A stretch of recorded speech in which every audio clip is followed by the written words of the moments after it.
Well, I'm Mark Brayne, speaking to you from the UK, and we're going to spend a bit of time talking about what I call attachment-informed EMDR, which is taking the standard protocol and the work that's been done by Laurel Parnell and so many others, and really focusing it down on how people get to be the way they are. And it's taking EMDR to a new level. It's really shifting the furniture in the internal psychological world of our clients in a way that makes a serious difference to the life that they're bringing into therapy. People come to therapy because things aren't working in their lives. Let's fix it. They don't come just as a lifestyle choice. They come to us because they really want to change something. So let's roll up our sleeves and do the work. And attachment-informed EMDR gives us the way of doing it. So take a listen.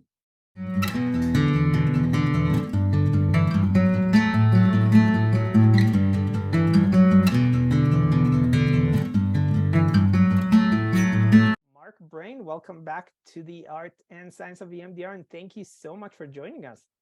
It's a pleasure to be with you, Rotem. Yeah, so Mark, first of all, thank you for taking the time. I know you're in the UK and it's pretty late right now. Yeah, it's 10:30 in the evening here, yeah. Yes, and today we're talking about attachment-informed EMDR. So I want to start by asking you, what is attachment-informed EMDR and how does it help when more traditional EMDR doesn't help? EMDR, it's very interesting reading Shapiro's third edition, which is quite an advance, I think, on her earlier two editions, in that it's much more allowing of different ways of working, less rigid, if you like, in her latter years.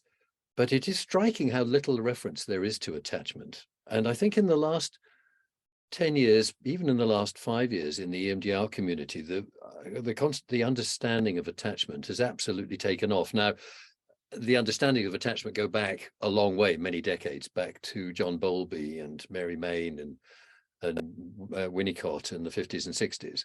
But it has taken a long time for the EMDR world to really clock how essential an understanding of attachment is. And it's quite striking in the last 5 years or so how the resistance that was, and when I started banging on about attachment in the UK, I got quite a lot of pushback from what one might call the EMDR establishment. Having worked in Eastern Europe and the Soviet Union, I know a lot about ideology, and the ideology was a bit stuck. But Laurel Parnell, of course, really got going with attachment in fairly early on in the late 1990s with her book 2005. The Therapist's Guide to EMDR, and 2013, attachment-focused EMDR. But people will know that, you know, there are tensions around in the EMDR world about people who are felt to be drifting away from the core model. And I worked very closely with Laurel Parnell for many years, and I have huge respect for her work, but she's no longer with a part of EMDR. And I find attachment focused is Laurel's term. And it was actually Dan Siegel who came up with the term attachment focused. I think attachment informed captures the idea that we are very much still doing mainstream EMDR, if you like, with the structure of the 8 phases, the 3 prongs, the adaptive information processing understanding, but it is informed by an awareness and a centrality of attachment. How did people get to be the way they are, this person in front of us, with radical curiosity from the word go? It absolutely transforms the way of working with EMDR, and you don't hope for the best. You know, EMDR generally tends to work because that's how the nervous system works. But if you're attachment informed with radical curiosity from the word go, from the moment the client first gets in touch, hello, what's the story? It's massively more effective. I mean, it's just game changing. I think it's an absolute game changer. Yeah, I would agree with that. And I'm curious how you got to develop attachment informed EMDR. By the way, you call it AI-EMDR. And the first few months I saw AI, I could not. Artificial intelligence. Yes, that was like my initials. Is there not? Did they develop robot? Did Mark Brayne develop a robot that does EMDR? But Working on it. I'm curious because I know you and Laura Parnell worked together in the past, but how did you get to develop the model of attachment informed EMDR? Now, the thing is that's perhaps distinctive, and I hope perhaps useful to trainees and colleagues about the way I work, is that I do have very clear, structured, written protocols. I'm recently diagnosed in the last 3 years as, and I'm now nearly 73, but age 70, I finally got my autism diagnosis. I used to be a Ooh. BBC foreign correspondent. I'm, pretty high functioning Asperger's, but I need to see things in structures. And so I was a bit like Shapiro saw things in structures as well. And I watched Laurel Parnell working over many years live, and I distilled out of the way she worked a much more formalized structure of what you need to do to factor in the attachment in each of the phases of EMDR. So I developed an attachment informed protocol on one side of A4, well, A4 letter, you call it in the States, don't you? It still looks like that sort of thing. Once he's working with dreams, I've got I do Unleash Your EMDR Part 1, which does the basics, and then I do Unleash Your EMDR Part 2, which has transfer of perspective and various sort of transpersonal things. But the genesis, Rotem, was that I was a foreign correspondent for the BBC and Reuters for working in China and Russia and Eastern Europe, and the end of the Cold War, an editor with all the European language services for 30 years altogether, and then retrained as a psychotherapist in my 40s. And so the last 20 years, I've been working full time as a psychotherapist, and I trained in a transpersonal model, very eclectic, if you like, integrative, with doses, lashings of person-centered and psychodynamic, and TA, transactional analysis, and healing with breath and sound, and sand tray, you name it, I studied it. And so I'm a bit of a magpie, and I've got my own toolbox, a bit like Jim Knipe. I've got a toolbox, so I bring in all the stuff that I've learned over the years. But EMDR gave me and the colleagues I work with an incredibly efficient focus to make an extraordinarily significant difference in clients' lives in a pretty short space of time. I get, we all know colleagues wouldn't be here unless they were having, major moments. My goodness, that's weird. Magical moments with EMDR. We all do, and we get hooked. It's like mainlining is on an EMDR. Wow, this is amazing what we're doing. Right. And what I've done is I've sort of distilled it down into ways of working that generate results much more quickly, actually. So I've real practical tools, not just theory, but really practical frontline tools. Right. And that kind of naturally brings me to your book, Unleash Your EMDR, Release the Magic, a guidebook for attachment-informed integrative transpersonal EMDR.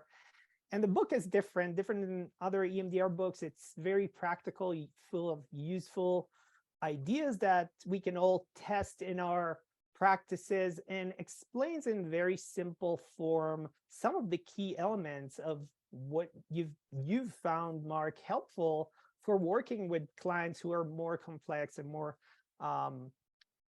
attachment wounded. And what I especially appreciate, Mark, about the book is that you're embracing the creative, the intuitive, the right brain to right brain, and also the transpersonal. And I'm wondering if you can talk about that for a little bit. I'm much more active than classic EMDR. And even watching Jamie Marich, who's a very dear colleague and friend of mine, and mainstream EMDR practitioners, even really good ones, they have the structure, the 8 phases, Harry Potter and Dumbledore in big cheesy relationship, by the way. It's a way of remembering the 8 phases, history taking, preparation, assessment, desensitization, installation, body scan, closure, and reevaluation. Harry Potter What and Dumbledore. you call it in the book, you say what Americans call cookie cutter. You've got your cookie cutter approach, but if you just do EMDR as per basic training, you may get lucky. With lots of clients, you will get lucky. But when you say, Rotem, working especially with more complex clients, virtually everybody presents with an attachment-informed story. Can I just do a little test on you? Or I could perhaps just choose a guest, a participant. I mean, or I tell you what I'll do. Can I just do the key piece, the bridge which identifies the root story that's going to make the biggest difference, the biggest bang for the buck, to identify what is the developmental story that needs addressing with every client. Shall I just show you how it works ever so quick? Of course. Ever so quick. So if colleagues would like to close their eyes, I'll do this much quicker than I usually do it, but only a little bit quicker than I usually do. Bring your awareness to an experience in your life that's causing you distress. You know, relationship, job, not good enough, whatever, classic stuff, but in your present life. Notice what picture goes with that. Freeze frame your experience of yourself in the world today in a situation. Freeze frame picture, snapshot, classic EMDR. What's the picture that goes with it? When you look at that picture, notice what you're feeling, what emotion that brings up. Anxiety, shame, embarrassment, fear. Notice where that's happening in your body. And notice a belief about yourself that goes with that. It might be I'm not good enough, or I'm not safe, or it's my fault, or whatever.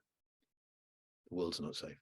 Whatever the feeling, whatever the thought is. Now, collecting that picture and those feelings, that feeling, that thought, that physical sensation, drop back in time. Go back as far as you can, first place you land. The very first place you land, as far back as you can. And now I'm going to ask, just notice if you've landed in a memory or an experience or an imagined experience that's older than 18, 12 to 17, 8 to 11, or 7 or younger. And I bet you most of you have gone 7 or younger. Yeah, Tiffany, you're nodding. Rotem, where did you go back to? I had a few. I think it was somewhere between 7 and, what was it, 11 or 12? Yeah, but 7's, you know, the thing about the 7-year-old is when the frontal cortex and the hippocampus come online, hence art and science. I love the fact you call your work art and science. The way of working with attachment, fundamentally, this bridge is an astonishing, it's a target selection tool. And it, with virtually everybody, it takes us into not the primary rupture story. Most people, if you do a timeline and say, you know, tell me the terrible things that have happened in your life, you'll get a very clean list of terrible things that have happened, big and small, big T, small t trauma. This bypasses that, uses the right brain to drop into the quality of the repair or the absence of repair. And that's where we make the difference. And 95 out of 100 clients of mine, that's where we make the difference. And the result is that, you know, people are the way they are, not because of the bad things that have happened. They are the way they are because the bad things that have happened have not repaired. And it's primarily in the context of maternal attachment. So, should we just read that out? When working with complexity, and let's face it, that's mostly what we do. This is a quote from my book. We need to identify where a client was wounded, injured in their early life, and where in the absence of appropriate attachment or the presence of dysfunctional attachment, the ruptures of childhood, big and small, were not repaired. That is the game changer. And all credit to Laurel Parnell for front loading her EMDR with that bridging technique. I think it's absolutely sensational. So there you go. And I only work with 7-year-olds because that's where we get to be the way we are. Well, and I wanted to say, like, even as you were doing that, you know, I think that so often when we do like the float back and that piece, like it's what's the earliest thing you remember? And I loved how, I don't have your exact wording, but basically an imagined story or what was your wording? But basically that idea that just go back as far as you can, very first place you land.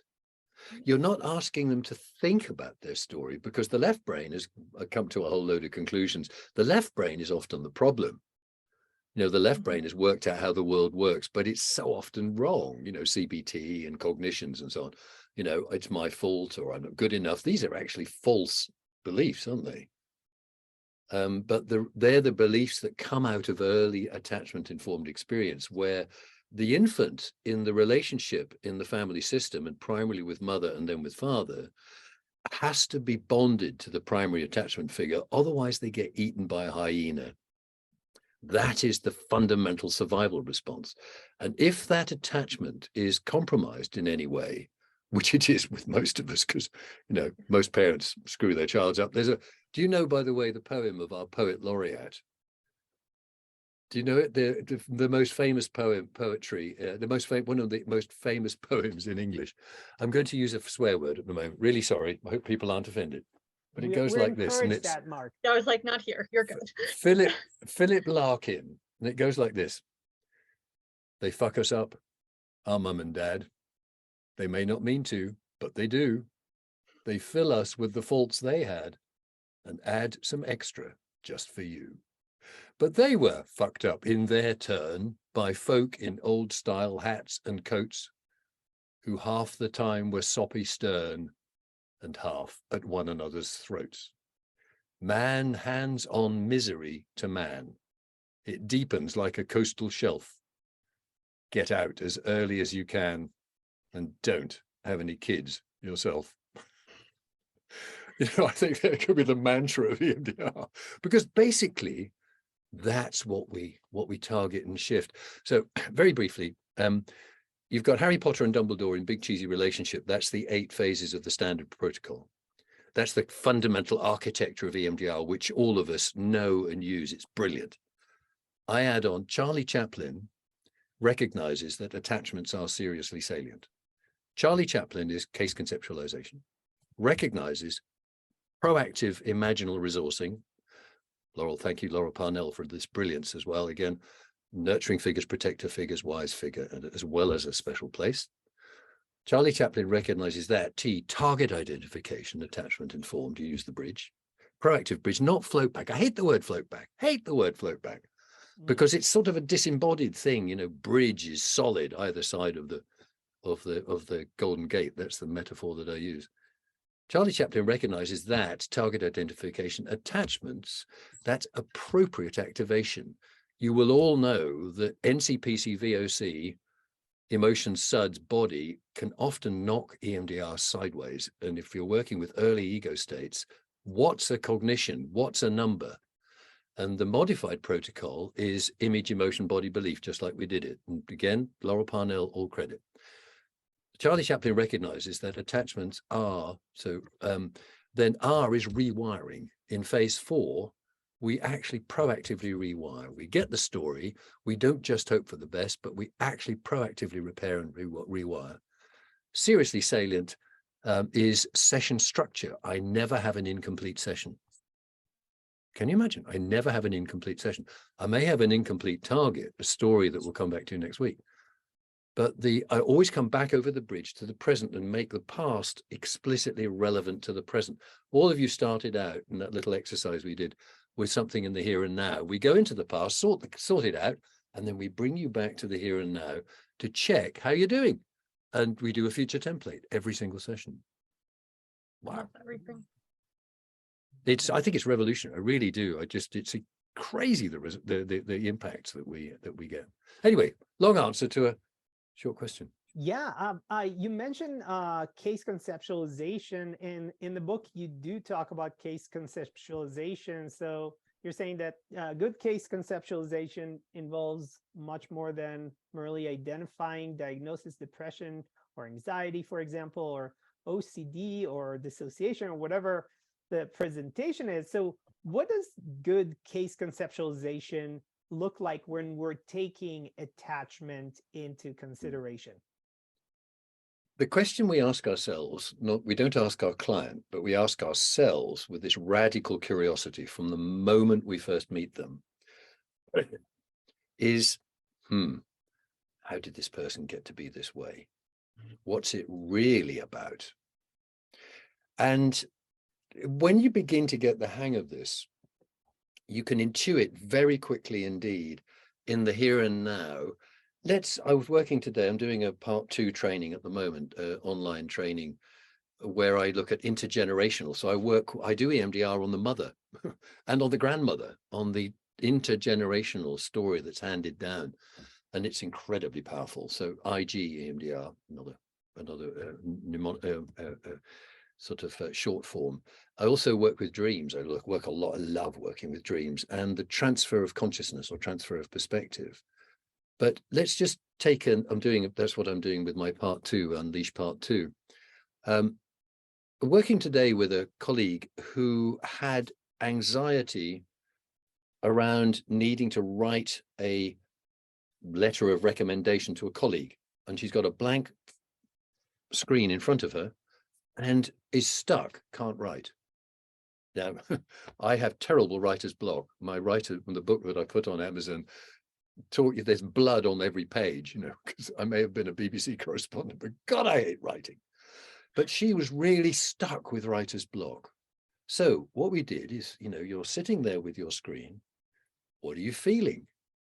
Anxiety. Where are you feeling it? In my throat. Every single client who has feeling in the throat, repressed emotion in childhood. It's always, every single time, a physical sensation in the throat is a blocked emotion, is blocked words. You don't say that at that point, but hello, radical curiosity. And what is the belief about yourself? Image, emotion, body belief. I'll get it wrong. We bridged. And she went back to being 14. It was a relatively later memory. She's in her room as a teenager and she's writing a letter to a friend saying, my father is a very uncaring man. He's a horrible man. She's a teenager having a teenage experience. Her father comes in, he's looming over her, literally. And he insists on reading what she's writing. And she gives it to him, age 14. And then he loses the plot. He gets incredibly angry with her. And her urge is to apologize. So if a client constantly needs to apologize or can't do eye contact or whatever, you know that there's an attachment story running. So her management response to distress was to apologize. It's my fault. So sorry. But actually, hang on a moment. The father here, this is not okay to walk into your teenage daughter's room. So we actually did an intergenerational piece on dad. We went back to his attachment story in her imagination and story, went back to him being 6 years old when 4 years old when his mother walked out on him. So, he was carrying his own attachment story. So we were actually able in 25 minutes flat to do an extraordinary piece of attachment repair up the generations. None of this stuff's on a timeline. Who would put on a timeline? My father shouted at me when I was writing a letter to a friend when I was 14. Just to give you an example. So we put attachment at the heart of the work. Tiffany, you're muted. You're muted. Sorry, I muted when I sneezed. When you're talking of that intergenerational, are you doing reprocessing around dad's trauma piece to have her work through that and understand that? Yeah, this is my slightly sort of more sophisticated. It's the next level up of Unleash Your EMDR. And I did actually present on this at Laurel Parnell's San Francisco conference, the Parnell Institute conference in 2019, just before COVID. And it went down quite well. And it's sort of a distinctive thing that I do. And I really need to get proper research, research, as Shapiro quite rightly said. And I need to chunk the book up. But I now factor the intergenerational story into most of my client work, where in effect, I'm using the standard protocol, but with an attachment-informed lens to do EMDR on the introject, on the internalized parent, the internalized mother, the internalized father. And it's amazing. You can learn how to do it on my part 2, having done my part 1. And that's beautiful, because with attachment stuff, it's that intergenerational and how those messages and ways of handling have been passed down. Yeah, I did an extraordinary piece of work, which I tell on part 2 with a Jewish, well, I was going to say a Jewish rabbi. He's a rabbi, obviously Jewish, in North London. A colleague of ours, EMDR therapist, and he was. Shall I just quickly tell you how this can work? Yeah, please. I'm aware that you don't get a question in edgeways once I get going. So, Rotem, if you've got more questions to ask, no, you go like ahead. the blue touch paper, and I'm off. we're here to listen to you, Mark. So please go ahead.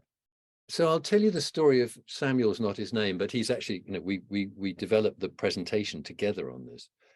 He presents with, this was about 4 years ago in person before COVID in 2019. He had extreme anxiety halfway through the service in the synagogue.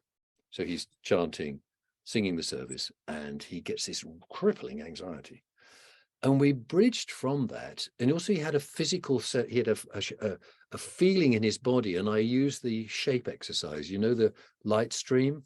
If it had a shape, what color would it be? I often bridge from that. And he had this pile of pebbles in his bag. Interesting. So we bridged from his anxiety in the service, and it went back to being, he was aged 4 from a family of rabbis, and he's learning the Torah. He's reciting the Torah, and all the mothers are in the hall in the community hall, and he drops the Torah. You do not, if you're an aspiring rabbi aged 4, you do not drop the Torah. It's sacred. So he panics, aged 4, and he's looking at his mummy down there among the parents, and she's signaling shame, critical, you know. So we then, I said, let's call her Sarah. So I did a piece on Sarah. I said, hello, Sarah, in his introjected imagination, because the problem was not dropping the Torah. The problem was the maternal response, the attachment response. So I have this technique where I take the little child out. We get the little child out to be looked after by the resource figures, and we bring big Samuel back as my interpreter. And in our shared imagination, I sit Samuel down to one side. I can't see your mother or hear her. I can't, you know, she's Sarah. So I talk to Sarah through Samuel, and he resonates with her memory and experience. It's amazing. It's very transpersonal. And I said, Sarah, when your little boy dropped the Torah, what are you feeling? Shame, anger, you know, where's that in your body? But it's in Samuel's body, but it's as if it's Sarah's story. In her heart, and what's your belief about yourself? We're exposed as a family. You know, we're rabbis, we're not meant to do this kind of thing. Drop back in time. So I bridge her through Samuel in his imagination. And we went back to age 6, and she's being shouted at by her father. We did a bit of processing on that. We're imagining that Sarah is tapping herself, or she's watching the eye movement, mostly headphones actually, or buzzers. And it's this clear, so Samuel's grandfather's got something very significant going on here. What's this about? So I said to Samuel, tell me about your grandfather, you know, age 6. In his 6-year-old, so he bridged back, the grandfather bridged back to being on the kinder transports out of Nazi Germany in 1938, 39. And he was put on a train by his parents, by Samuel's great-grandparents. And he never saw them again because they were lost in the Holocaust. So the anger is really intergenerational. And we did this extraordinary piece of work where Samuel and I went looking in our joint imagination for his great-grandparents lost in Eastern Europe. And we found them in shared imagination, sort of dead in a ditch. Maybe Auschwitz, we don't know, they were never found. And we found the bodies, and he said, I can imagine the bodies. And I had this in the transference. I was getting the same imagination. It was extraordinary. So I said to Samuel, what do they need? Because you're repairing it. And we both knew they need a decent burial. Who can do that? And there was this magical moment, a sacred moment. And I looked at him and I said, Samuel, you're a rabbi. I think you know what to do. So he closed his eyes and he sang the Kaddish, the Jewish prayer of the dead over their imagined graves. I mean, we were both crying. It was just amazing. And he gave them a decent burial. Then he came back to Düsseldorf railway station and he reimagines his great-grandparents saying goodbye to Samuel. And Samuel's taking the Torah, the living Torah. The little Jewish boys are the living Torah because they learn it from the age of 3 or 4. So that in the tradition. So we had this incredible intergenerational repair all in one session. That is Wow, that's really beautiful. powerful, Mark. I think that couple of minutes, we're going to have our members turn their videos on and join the conversation, get to ask you questions directly. But I wanted to ask you one more question, Mark. And this is about creative interweaves. And again, I'm so grateful that you bring some creativity. This is, again, something from your book. My question is, how do you explain these interventions to more rational, logical, left brain, engineer type people? How do you explain that it actually works?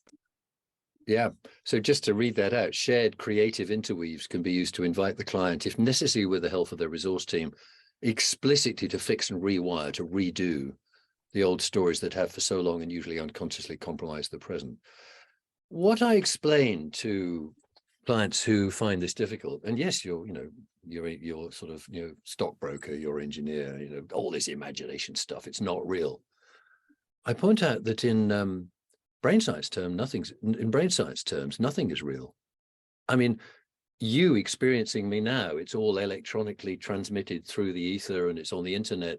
It's landing on my retina, landing in your ears, turned into electrical signals which go to the visual or the auditory cortex, and the brain is reconstructing reality in real time internally. Everything is imagination, absolutely everything, whether remembered or experienced in the present.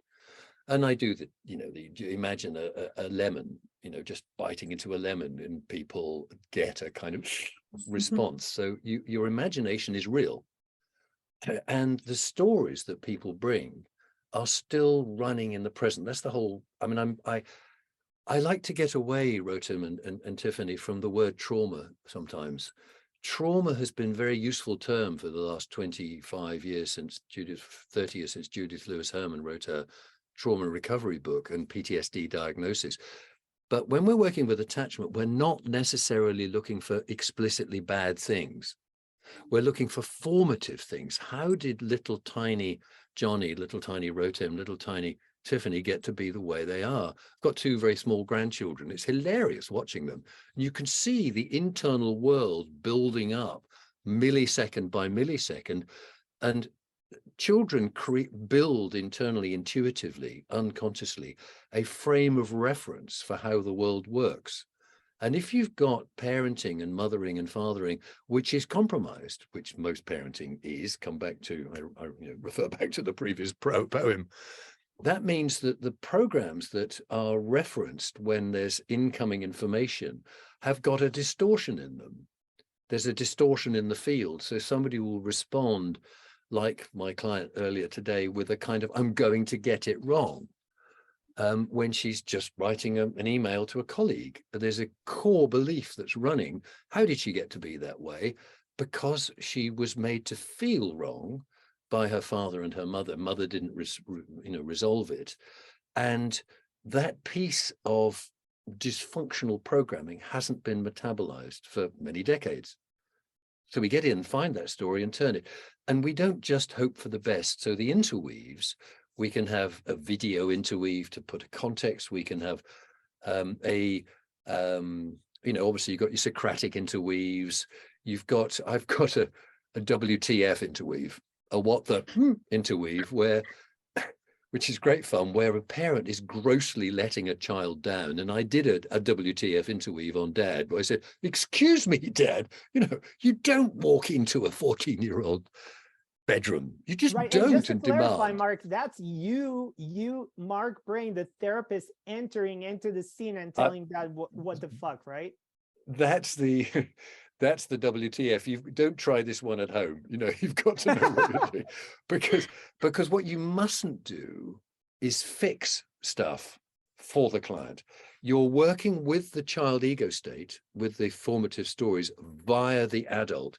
So you keep this dual attention. Incredibly important to keep the adult present to the work that you're doing, but you're working through the adult with the childhood story. And I have a 7, the power of 7. There's the transactional analysis, adult to adult relationship between you and client. And then down here, you've got the 7 going down to their 7-year-old and their 4-year-old. So you it's like I mean, the thing that I say to my trainees and my supervisees and consultees is that imagine that you literally turn up outside the childhood home of the client. And if you were to walk in on what's happening to the kid, what would you literally do? Well, first you get the story. So don't fix it straight away and say nothing to cry about here. You know, you take the child out. You know, maybe you take the child out. But the key thing is you want to find out what is happening, because it's still happening all these decades later.